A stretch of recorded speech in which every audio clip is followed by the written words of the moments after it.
Okay, let me do it. Great. Part 2. BYOB Part 2. We are talking about the BYOB in Singapore together with Hikmet. Yes, we are back and live. We are back. We are not live. I mean, yes, on live. Yeah. So you wanna Oh, yeah. start with the new bottle? I mean, we didn't talk too much about Yeah, Wild maybe Turkey we 101. can Maybe talk about this. The you can Wild pour Turkey. first, and then I talk a little bit about it, and then Alright. you continue talking later. How about that? Yeah, this the Glenlivet, Oh, yeah, first. 12 years. Which year was that? It's late 70s. Yeah. Late 70s. Wow, older than me.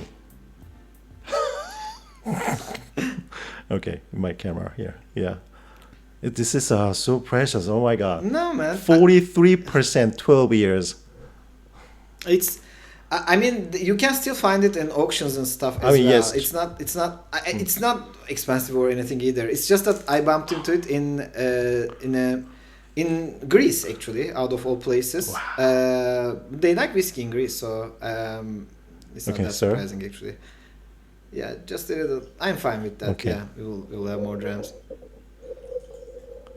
Wow. You know, Glenlivet is one of the favorite.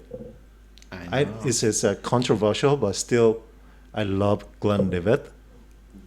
No shame about it. Yeah. It's good. It's really good. I know it. That's why I was keeping these miniature bottles for Yeah. you. Okay. And, yeah. But I first want to talk about Wild Turkey because we don't Yeah. talk enough, right? Yeah. Let's talk about this a bit. And it opened up a little bit more. I really get Yes. hazelnut, right? Hazelnut. There's Hazelnut quite a cookies. nuttiness is actually Yeah. deep inside, and then coming out after opens up a little bit, and then really I like that the floral and then a bit grassy note is there definitely. It's not rye, but there's still I guess that the grassy note is there. It's like the caramel is almost like it's like not like a liquid caramel. It's almost No. like a burnt sugar, like burnt sugar out of Brown like sugar, a the burnt, yeah. hazelnut cookie type of. It's very situation. cookie doughy. Those that the notes are quite nice. I like it. I think nowadays, when I think about it, yeah, like which Wild Turkey comes closer again. Well, rare breed is a bit like this, but it's a bit higher strength, right? It is. And then it's also a bit more woody. But other than that, I think it's closer to the old Wild Turkey. To be honest, I didn't really explore more the bourbon. But, It's good to yeah. explore. I mean, maybe one thing that we touched a little bit, but we didn't cover fully is the variety. I mean, you mentioned that my random mezcal and then other stuff. I always try to do that, and it's quite purposefully, of course. I think so. I think everyone should try other spirits. Yes. That's like if you want to increase, if you want to refine your whiskey palate, you should try other spirits. It might sound a little bit like it might sound very counterintuitive. That's what I'm looking for. But yeah. So what happens is that, of course, I mean, if I try 100 things, if you try like 100 whiskeys, I probably rather than trying 100 whiskeys, in the end, if you try like 50 whiskeys plus 50 or I don't know, Another 80 50, to 20 other spirits, you would probably end up having a better whiskey palate still. And the reason for that actually is about like the brain elasticity. I mean, it's a bold claim, I know, but you know what happens? That humans are so like so easy to getting used to stuff, right? Yeah. And then like because you don't want to spend so much energy, your brain like starts to kind of like miss or deletes or blur some of the notes. Yes. Yeah. And then like I'll give you are staying in basically the start to stay in the comfort zone to be having that kind of the flavor. I know already these flavors and I always enjoy that. And not only that, it's I mean again this is like to me it's a bit similar to what you learn from sports science. Like if you are like let's say if you are training for like a competition or if you are training to just have a strong body or nicer physique, whatever, you you might realize that whatever there is, like let's say the most efficient, you have the most efficient training done by your, the private trainer, or you did it yourself. You at some point, personal trainer or whoever, at some point you realize that you will hit a plateau. I mean, not like if you only do the same exercises, even though like you use the same, like similar exercises targeting the similar like muscle groups, or if you are doing it, like let's say if you are doing a more competitive sport, if you always do the same training, at some point you will be blind to that training. So you need to open your body. That's and mind true. And tongue is part of your body, nose is your part of body, so it's not that far of a actually not it's still quite similar, and then and people are getting actually more and more convinced, if you like just read out the literature in sports science, that you need to change the training a little bit once in a while, and that once in a while for actually a lot of the sports is like 1 month to 2 months, so in the end, I mean, we are not like competing for we are not preparing for competition for whiskey, but if you want to enjoy more and more to even to get the littlest nuances and like then remember and compare it with the other stuff and then talk about all these nuances, I think you would probably want to have a better nose and palate, right? And for that, what I'm suggesting is, rather than having your few bottles in every, like whatever your cycle is, 1 month, 2 months, involve more bottles. But how do you do it? First, BYOBs. So again, good insertion there. And second, other spirits. Because, like why BYOBs, why other spirits? BYOBs because, you get to try all the wealth of whatever, whiskey in that team. So that gives you the nuances. Other spirits because you will realize that, spirit to spirit, maybe there is only like 30% overlap. But then you will also realize that 20% of that overlap is like exactly the same. But you will actually get a lot of, like, for example, smoke in mezcal versus peat. It's both smoke, but actually you might realize that some of the smoky peaty stuff in whiskey is more like mezcal smoke, some are not. So where is it coming from, right? You start to learn about these things. So is it because, I mean, it's what kind of chemical compound? So you get into this as well, right? I mean, I'm basically talking about my journey here, but so that's one thing. And another thing, like, there are a lot of the spirits, again, cask age, right? And then you realize that some of them, even though at like younger age, it might be similar to older in the whiskey age. I'm not talking about the value or whatever here. I'm just saying that maybe it early ages we already get some of the whatever you can get from the cask, some of the particular flavors, but then there is something else happening in the older age, and you can have it whiskey to whiskey as well. But it gives you another dimension to compare. So that's really important to me as well. So that's one way, I guess. Really, you can like diversify your palate first, and then also like kind of train your palate as well.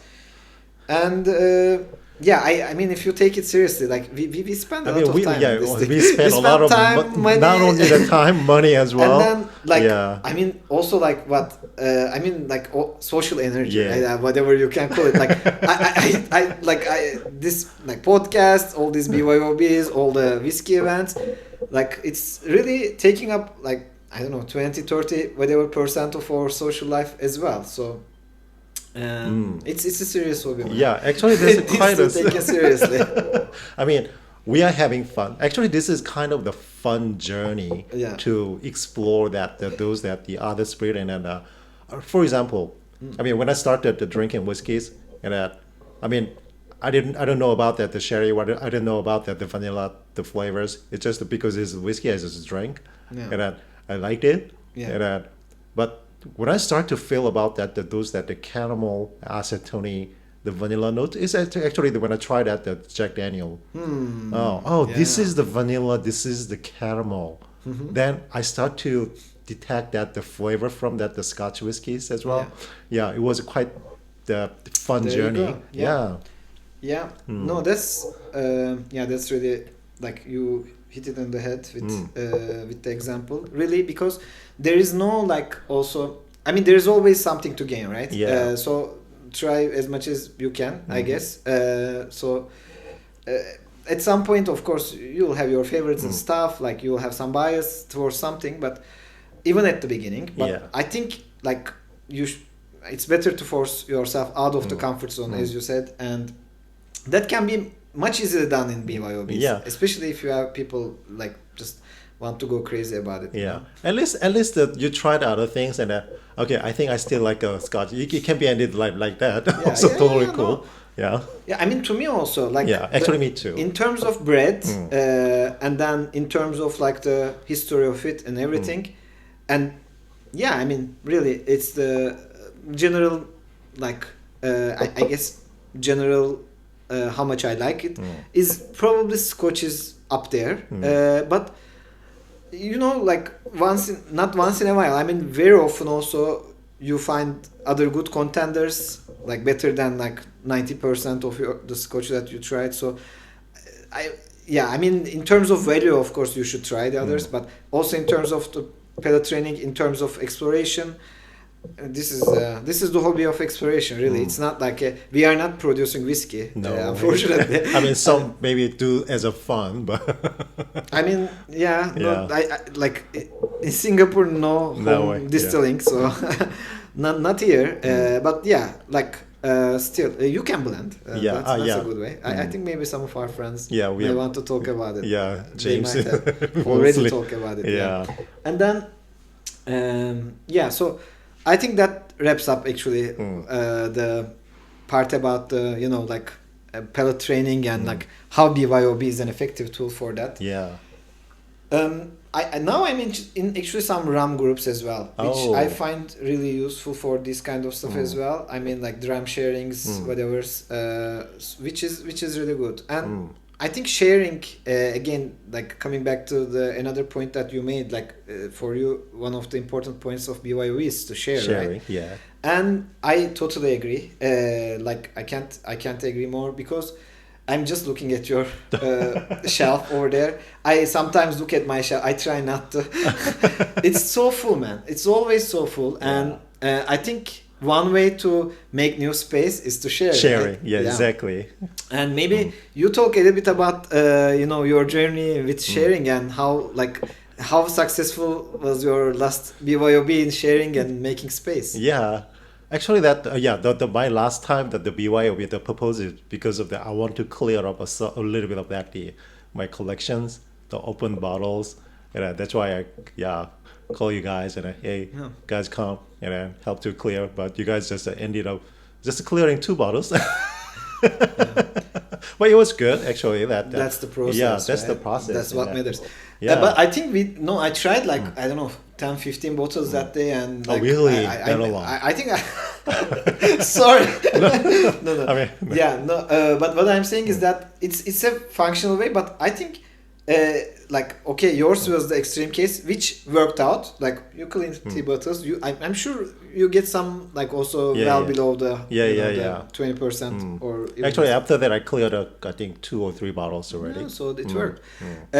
But also it's a way to clear as a group as well, right? Like just I mean we have, so if you go to multiple BYOBs with a few bottles, those bottles for sure will get cleared. So that's actually that's never my main purpose to do that. Of course, man, because I'm more in the team, right? I'm more for the team. And you always have a theme. Yeah. So that team, if it fits the team, you can clear. But also, it's a good way to say goodbye to your bottle as well, right? Like just you liked it, you share with your friends, or you didn't like it, you wanted the gun, and then you share it with your friends. Yeah. They like it. Yeah. Actually, that happened. I mean, that's really happened on the last BYOB I had. So 2 of my friends, I won't name names anyway. So one of them brought a bottle that he didn't later like. I mean, he said that I used to like, I didn't like it that much. It was still like almost a full bottle. And another friend really liked it. Oh. And they exchanged bottles. Oh, yeah. Yeah, and that gave me another idea for the next BYOB. Should I spoil it here? Why not? Yeah, okay. Yeah. Just I mean, anyways, this episode will be released the same people later. will be joining. Yeah. I think the listeners, some of the listeners, but if you're a listener and that you haven't been to any of our BYOBs, you are welcome. At least to mine. Yeah, and then just I don't know. You found my contact details from Rio. Yeah, exactly. I mean, you don't have a Instagram. That's how. Yeah, I mean, they can contact me, and then. I have Facebook. Oh yeah. I'm like an old person. Yeah, whatever. Yeah. No. Anyways. Anyway. Yeah. So I think the next one could be your unfavorites. Yeah. So this is not like a team to explore, but this is a team to like efficiently say goodbye to your bottles. So what I'm planning is that people will bring like bottles that they thought it would be nice, like probably, I mean, they bought with the, or they are gifted, I don't know, with the supposition that it would be a nice bottle and they would like it, and it turned out not their favorite, or not to their taste. Yeah. I mean, sometimes it happens. Like, you know. Actually, like, I have quite a few. Show me one. Yeah. Actually, to be honestly, not recently, quite several months ago, I exchanged it to a bottle with two bottles with another friend. Ah, okay. Yeah. Glengarry 12. It was quite a. I know. Exact. Yeah. I'm so sorry, but I think it might be good. I also didn't like it. Yeah, somehow. I don't really get into that. I mean, it's okay. It's a bit kind of also controversial talk, but everybody loves that, the Glengarry. I don't know, but it's a bit too much flavor on that. It's too strong. I see what you mean. Yeah, it's the bitterness is strong. Bitterness, and then I don't like. Okay, because usually I like that the brown sugar or the brown butter flavors. Yeah. But it's a bit too overpowering, that the brown sugar, and then it's a colored, right? Usually I don't mind, but because of that, the colored thing, and it's connected to that the brown sugar. Okay. I can't really escape that is coming from that. Although it's not true, it's probably not true. I'm not sure. Yeah. Yeah. Probably. So, but I feel like it's a bit feels too much. So I couldn't really enjoy that. So me and my friend actually said, okay, I don't really like this, and then he has another the bottle that doesn't like it, and then we exchange it, and I liked it. so it works. Okay, exactly that was my plan. I mean, people will bring their bottles that it's supposed to be good, but they don't like. Yeah. And then I think we will find couples or whatever, triples exchanging that they whatever they get. But maybe I mean, we are not going to force anyone. It's not, the team is not to exchange your bottle. Team is bring those stuff. We can we might really like it and we can finish it together. We might not like it, and you might end up liking something that you can exchange. I think that's a good idea. I don't know how. I mean, it probably works. Yeah. Maybe it's not, but why not? I mean, right? Even though they bring that and then exchange that the share. I mean, the share and then drink together. Yeah. Then actually they can share their thoughts and then exchange their thoughts. Then you might end up exchange the bottle. Yeah. And that's the team. We will see how it will perform. Yeah. Because, well, I mean, I didn't hear that, but what I'm seeing more and more is that actually, like, previously there wasn't that much of teamed BYOBs, like even like a year ago or so, right? Yeah.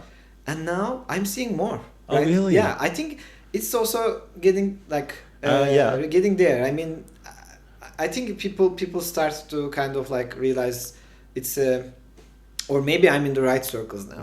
I don't know. Yeah, that might be the bias. Position. I mean, yeah. Anyway, but that's good news as well. Yeah. So let's explore. I mean, the speaking of that, the exploring that also. Yeah, I was try that explore the more rum as well. And I went to that one masterclass and back then the Four Square and then Duli. Cool. Yeah, at the La Maison de Whisky. And then it wasn't that bad. I mean, it was quite enjoyable, and it was I can explore more. And then I tried a few more rums, and then some rums are too sweet because yeah. I don't really like the too sweet. Although I like sweet whiskey, but it's a quite different type of the sweetness is there. So didn't really into that.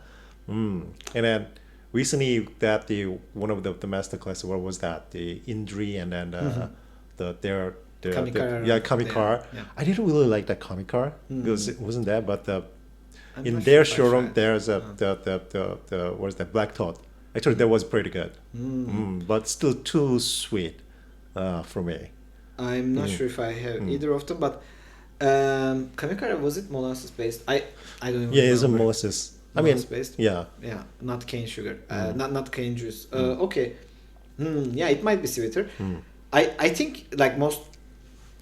I mean, in terms of like the comparing to whiskey, of course, molasses based like pot still whiskey is, I guess. Rum is Rum. more closer to whiskey than other type of Rather than other rums. So I think it also gives you an option to what you want to explore as well. I mean, rum is really diverse. Actually, some like rum fans say that rum is the most diverse spirit in the world, because actually when I think about it, rum is done in almost all altitudes and latitudes and whatever the other is called. Yeah, so it's done everywhere, man. So, and of course it can be done with the local sugar, it can be done with not local sugar. Whiskey can be done everywhere too, but I think rum is more common somehow. It's geographically more diverse. Yeah, and it has, whiskey has like 2, 3, whatever, however you count it, different maybe traditions, let's say. I mean, American is totally different than Scotch, but then Irish is different, but also how different. I mean, the other malt heavies are not that different. I mean, they are still feeding on the tradition of, not feeding on, they are like basically stemming from the tradition of Scotch, right? But then rum is not that much like that. I mean, especially like the more Spanish style or English style, or what is it called, British style? I forgot. But that also the French style. They are all like from different. And then now the modern like styles that are combining them are quite different too. So I think there is a bit more variety, which is affected by geography for sure. Yeah, and you can explore a lot. Yeah. And while talking about exploring, I think we should explore this Glenlivet 12 Glenlivet 12. Yeah. Cheers, Lance. God, first time trying 43% 1970s Glenlivet, the Glenlivet 12. Wow. It's really apple vinegary. Yeah, and a bit of fig or some sort of apricot. It's quite different from the fig, man. Different from the these days that are 12. Yeah. It's really, because these days they're more like fresh fruits. Yeah, fresh fruit and then more refreshing smell. But this is like a really like a. These are like greener. Actually, this smells to me a bit like, again, some like rum agricole type of thing as well. A bit like gluey, but not in a bad way. I feel that it's a bit more dirtier than, and a bit cereal notes there too. Yeah, on the nose I would say less sweet right now. Yeah. Okay, cheers. Let's try. Cheers. Oh damn. You wanna go first? I think I need one more sip. Okay. It's quite delicious, I have to say. It's not so punch of that the flavor. It's not. I don't know, because we had this 50%. This is higher proof, of course. Yeah, the white turkey definitely is the flavor is a more punch, but this is more like it's more rounded and then soothed and then more. I mean, there's a nuttiness, there's a floral notes, and then how to say it, is a bit of just a little bit of that the grainy notes as well. I mean, cereal grainy. I see what you mean. Yeah, it has that. I'm getting fig tart. I mean, more and more fig, right? Yeah. Which is how do they get the fig note? I don't get the fig note anymore in like I mean These not days, not much. Yeah, like I'm thinking. I mean it's. I would think Speyside fruitiness might present itself as fig a little bit, but also it has that like a little bit volatile note that it makes it really fig leaf and stuff, right? So I think I mean this is for me. It's nicely mouth coating, but I don't have that much of finish. Maybe current Glenlivet, well, at least the higher alcohol ones like the licensed ram or illicit still, they might have a longer finish for sure. That one definitely have more flavors, but this is I mean, noses has more. Of course, this has been in the bottle for also too long. I mean, I mean sometimes. No, they lose some of their strength as well. I don't know if you measure it, maybe it will turn out like 35 or something. It might, because these are not 100% seals. It's not like our nice, reliable sample vials. It should be still mostly there, but yeah. But you saw the fill level was high. It wasn't very low. Fill level, the liquid level, because sometimes they drop. Like if it drop really much, then you shouldn't drink it even. It might have too much air contact and got even contaminated. If it is a little bit drop, probably like because alcohol is a smaller molecule than water, right? Is it? Is it? It is. Never heard that. No, yeah. I mean, just a little bit smaller, but it's also more volatile, for sure. So you are more likely to lose it from the like very tiny openings from there. So it actually not only loses the water and alcohol, but also loses more alcohol. Yeah, in bottle usually. Wow. Yeah. Actually, I quite love it. I mean, I'm big fan of Glenlivet. And then recently I tried a Glenlivet Maker's Choice. No, it's not that's Founders something. Founders is that's the entry level one, right? Yeah, but I was quite enjoy that. Yeah. And definitely that the licensed dram. Also, I found it from the BYOB. Yeah, because Ashley keep talking about that licensed dram 12 years and it's good, different from the Glenlivet, and that because usually the Glenlivet is those that even me enthusiast and the geeks. We have those prejudice. This is a controversial dram and it's entry level dram and not really many enthusiasts finding. So I was one of them. And then after I tried the licensed dram, oh my god, it was so good. It was totally different from that. And then I tried again Glenlivet 15. It was even 40%, but it was quite pleasant. So much flavor. I was just really best for that the daily dram, I guess. So that's how I fell in love with the Glenlivet. So any type of the Glenlivet, I'll Yeah, I know. I'm glad you found your one of your favorites, I guess. I like Glenlivet too, occasionally. Not really, it's not really my favorite, but I think also the common the abundance of it or ubiquity of it shouldn't be measured to value it, right?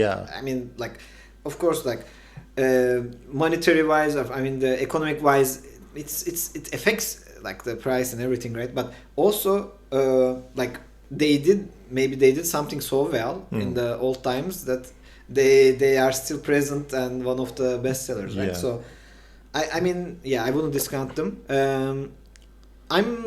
But because it's ubiquitous and they have so they are so consistent with their product, which is I think they support each other, being ubiquitous and being consistent. I think that means you will kind of finish their original bottlings very easily. So I think at some point you'll need to look into IBs. I'm sure that you are exploring it already. Yes. Yeah. I love it. I only tried few IBs. They were for me it was better than OBs. But also because it has a surprise factor. But I think similar to your story, what I tried at your place, which you so generously gifted me also a vial of is Hazelburn 12. Hazelburn 12. I'm still looking for that. It's because it's not in production anymore, of course. It's not producing that one. Yeah. I saw one in like an auction for a bit exorbitant price, so I don't pay that. But I'm still looking. If anyone has extra bottle, reach out to me again from the same address that we will provide. We can exchange for BYOB. Bring it to. No, you like it. You like it. No, actually, I don't mind to release it. No, man, come on. No, I can't take your Hazelburn. It's so good, yeah. So that's the one that I learned from BYOB. I probably learned more, but I mean, like, yeah, one example. I really like it. I still have some. I still have some. Yeah, I drank some. I can give you a little more. No, don't. I know, man. I don't want to finish your bottle. No, you still have a lot. Yeah. I use it to compare. Like I keep it to compare with other stuff as well. You have to. Right? So comparing that, the dream is also kind of fun journey. I mean, that's a whole another topic. Yes, exactly. That's the next episode. I don't know. Yeah. We can easily talk 2 episodes for that. Mm-hmm. Yeah. So easily. Yeah, I guess we covered most of the bases. We didn't talk about. Well, we talked about this as well. You wanna try the other Glenlivet as well, or what do you think? Or Should later, or I don't know. It's up to you. Yeah, why not? Okay. All right, we are back. Part 3. Let's. Part 2.5. Yeah. Okay. Part 2.2. Yeah. 2.2 version. Okay. 2.2. All right. I think Glenlivet, we covered it. Yep. A little bit, and okay. Spoiler alert: Glenlivet episode coming, right? Yep. Hopefully, we will have another Glenlivet talk. Are they going to be able to convert me into a Glenlivet fan? That's like the. I am the one. I mean Sorry, you are one. Are you going to be able to convert me? Oh, convert you? Yeah, of course. I thought you already liked the Glenlivet. No. I like it just a little bit. I mean the IB, but yes. No, just a little bit. I mean it's not even like the upper half of. Okay. Like it's not my favorite. Well, Ashley has a Glenlivet illicit, and then I have a licensed rep. He has 2, and you have an IB bottle.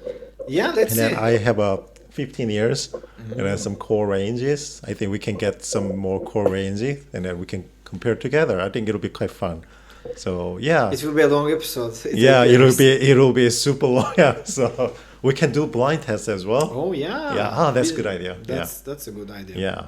Okay, back to our topic, and then maybe slowly we wrap it up our talk today. So yeah, we talked about the BYOB, and then maybe let's touch base a bit about that the food and food pairing. I think because the food and drink always it's like a really we can't separate together. I mean they say we can separate them and not spit together.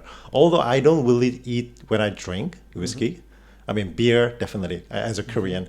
Beer and chicken is we can't really split it. Chimaek. Yeah, exactly. Chimaek. And then the makgeolli, and then there's the pancake, Korean pancake. We can't really split it. But the whiskey wise, I'm quite okay with drinking only whiskey and water. But I only eat before or after.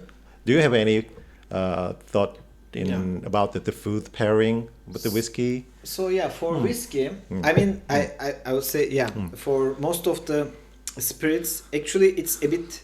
For me to also pair it directly. It can pair well with like sweet stuff like cakes, Very nice. Yeah. To me it can pair with nuts, but then you also it kind of diminishes the taste of the whiskey a little bit. Yeah. But really the cakes, don't skip all that. Yeah, just try. I mean, what sort of the cake? There was many cakes. Like chocolate cakes, differently. Fruit-based cakes are a little bit differently. I'm talking about even like cheesecakes a little bit differently. Like you get that whatever lactic notes from your. Also, you can pair it with your lactic lechek, or you get your chocolate one. You pair it, smoky. Yeah, or you can pair it with like a sherry bomb, So whiskey, I think mostly can pair well with the more like sweeter, but also like not lightly sweet. Really go for it, cake. And then I think other way that you can pair whiskey is probably just again mixing it, but like mixing it more thoughtfully. Like just because like as I said in the kind of like the last part of the episode, part 1 of the episode, is that the green tea is green tea can make a good like green tea whiskey is so interested in good food pairing. That one goes well. I mean, you can do your like old fashioned like as a cocktail, and then or you can do like your soda water and whiskey, or your whiskey and coke, which I don't like, but maybe I couldn't find the right proportion yet, so I'm not also dismissing that totally, but all of those with different whiskeys actually might pair differently. So far that was my observation. As an example, I realized that like green tea and like a little bit lighter whiskeys, older whiskeys, I'll be called out for that. What are you doing with the older whiskey and green tea? Really goes well with spicy food. But that's how it is, because of that freshness. And then I think older, like that woody backbone is not literally killing the whole like whiskey when you have the spicy, so it can still stand, but it refreshes at the same time. Actually, it sounds makes sense. Actually, for me, by the way, for green tea, like as I said, it's really try and find type of thing. I still can't imagine that. So it's not even pairing at this point. It's like tripling, like you have 3 of them in the right order. Of course, one is like given, like green tea or whatever, but your mixer can be also different, right? So true. Less options, but so it's a huge combination thing. So experimental. But that gives another dimension to explore, man. Really good. And I think best. Okay, now I will maybe segue into that. Okay. I think Baijiu really pairs extremely good with most of the food, especially Chinese food. Absolutely. Crazy. Yeah, but also like any kind of fried food as well. Oh yeah, I actually tried this with Korean chicken. Really. Yeah, fried chicken, and then it was so good. This particular bottle even. Yeah, go for it. But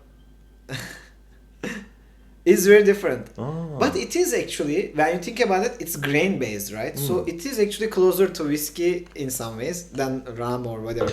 But of course, the issue is that it's usually not. I mean, I will only say usually because there's like only 1 or 2 distilleries products out there that did that. It's not cask, right? It's usually aged in amphoras or like open pits or stuff like this. Not earthen pits. But actually, like there is now like I guess at least 2 cask matured Baijus as well. I didn't try any of them, unfortunately. They were not available anywhere near me. But as it is, it pairs very well with food. And I also should caveat that some of the spirits that has spice infused with them tend to pair better with food, right? Because very are you liking it? Okay. You are in the interesting phase. I think you'll like it at some point. It tastes like a bit, I mean, smell is so interesting. It's smells, it's a bit nuttiness, and then pear, pineapple, and chocolate as well. You should actually air it a little bit also. You should breathe it a little bit. Yeah, interestingly, some Baijus need breathing as well. Some, not all of them. But this feel one. like a soy sauce smell. That's why it's called sauce aroma. Really, exactly. You hit it on the head. I mean, it's so like. Oh my god, this is so fun. Yeah, a lot of people think it's like soy sauce. I mean, not like, but after they know it's called sauce aroma, or they know the connection. But really, it's supposed to be like a saucy one, right? It's like a sauce to your food also. Yeah. And not all Baiju are like that, of course. But yeah, this one really goes well with the food. I mean, it's really good. I can tell that. I'm a big fan. Yeah. But what I was saying, I think Baiju, of course, very well with the food. somehow they manage it. I'm not so sure. Maybe the lack of wood is reason. Yeah. I don't know. But not all the like white rum also doesn't go that well with the food, right? So I mean, I didn't try actually my like few white Jamaican heavy funk ones. Maybe because they are the closest to Baiju, right? It's funky. Is it? Maybe maybe in some way, funkiness way, yeah. And then like weird fermentation way, because you know their fermentation is extremely different than whiskey. Yeah. Both like Jamaican funky rum plus the Baiju. Anyway, but going back to the other spirits that might pair well. I mean, apart from whiskey, as I said, more like mixer and then sweet stuff. Yeah. But I also want to interject like Turkish spirit. Oh Rakı. yes, please. Yeah. Yes, please. Rakı. So rakı is this Rakı. Rakı. It's called rakı. Yeah, the end is like not I but like ishwa. Oh, I thought it's like Raki. No. Rakı. It's rakı. Rakı. Rakı. Rakı. Rakı. Okay, Yeah, it's like obviously I don't pronounce properly. so it's like saying like rocker, like a rock music fan, but then the R is not there. Okay. Rakı. Rakı. Yeah, you got it. So yeah, that one. So that's a grape based spirit. Yeah, you can do it from grape must. You can do it from like fresh grapes as well, and fermented to I guess like a higher percentage than most wines, and then it's distilled. Usually, it can be column distilled. It can be only pot distilled as well, and they in the last distillation it has to be last distillation. They distill it with anise seed. Yeah. Oh. Yeah, you know the like. I mean, like you know the star anise, right? Oh, star. So Oh, there is anise seed that's not like star. It's like just single. Oh, seed. Small. Okay. Yeah. So it gives like a star anise type of flavor actually. Oh. That's why it goes well with also Chinese food. Interestingly. Oh. Yeah, but it goes of course because a lot of the Turkish food shaped around that. The process like a cognac. Exactly. Yeah. Yeah, but then you more add spiciness is there. You add spice basically. Otherwise, it would have been considered a grape brandy if it didn't have the spices. Or spice grape brandy. But also very similar to Greek drink called ouzo, which also traces back its origins to Turkey, and then also chipuro, which is like it's usually not even spiced. Is also a grape must brandy from Greece, and we have the same thing as well, though we call it just a different type of rakı. Anyway, but all can be paired with like Mediterranean food because that's how they kind of developed the food around that as well, like the spiciness level and so on, and the whatever oiliness. So it's actually kind of both ways. I mean, when you look at it, then maybe we should we should eat Scotch food or British food at least with whiskey, which I see never being discussed that much. I mean, maybe haggis goes very well with whiskey. I never tried it. I tried haggis only once in a random place, which at that time I wasn't even a big fan of whiskey. So maybe we should try that. Yeah. Yeah. I mean, let's having fun and then explore that. Yeah. So that is the fun part. So then, what is your favorite pairing? For whiskey? Whatever, drink. I mean, I think Baiju and any like...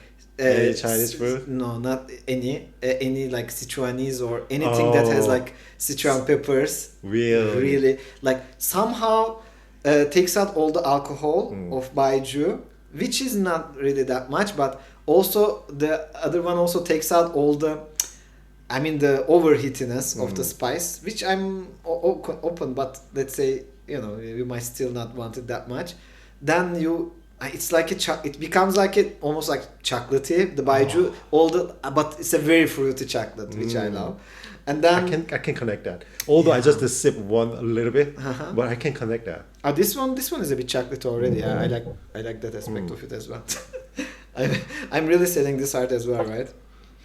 Wow. Chocolate soy sauce. Yeah. So I guess that wraps up the food episode. Food episode of today's conversation. Yeah, man. I think we had a lot to speak about these yeah, things, man. right? I'm quite worried about how I combine this, but don't worry about it. Yeah, it was fun. Cut it and it's fine. Like, just kidding. It was a really good talk. Yeah. And then thanks for sharing all your thoughts and then your experience about the BYOB. And then thanks for bringing all these drams, bottles, and then delicious by Drew and then Glenlivet. And actually, he brought the blue spot, but we haven't tried yet. Yeah, okay. And all right. Yeah. Thanks, Bar. How you feel? I'm so glad we did it. Yeah. No, today was a busy day at an extremely busy week. So it was still good for this week's standards, but this week was quite busy, especially with work. Yeah. But yeah, as I said, I was looking forward to this. It was like my prize in the end, and I think we did well. We covered everything, and I really enjoyed it, man. Yeah, man. Me too. I hope I can be invited again. Yeah, absolutely. You should actually. That's just everything is like these days. I mean, hey, do you have a time and then you want to come over for the podcast? And but you can also just, hey, can I come over? I have a topic. Can I come over this Friday or something? Please feel free to do that. Yeah. No, I have so many. I mean, you're busy, man.